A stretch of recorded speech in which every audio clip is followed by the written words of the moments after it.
Urush u faqat maydonlarda emas, bolalikda, yuraklarda, orzularda bo'lgan.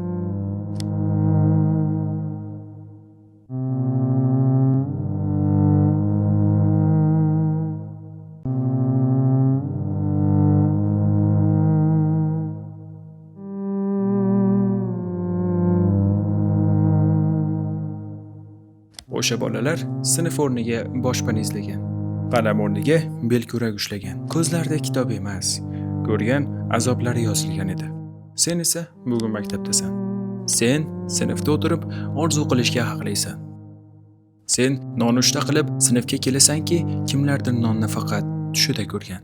Sen imtihon qiyin deysan. Kimlardir sinf eshigini ham ko'rmagan. Sen yurayotgan dahlizda tinchlik barpo bo'lgan. O'sha tinchlik eng katta darsdir. Shukr qil, har tong maktabga borayotganing uchun. O'qish bu majburiyat emas, bu imkoniyat. Dunyoning ko'p joylarida bu imkoniyat yo'q, senda bor. Demak, sen javobgarsan o'zing uchun, vataning uchun, kelajak uchun o'qi. Sen bu yurtning orzusisan, sen shukurning o'zisan.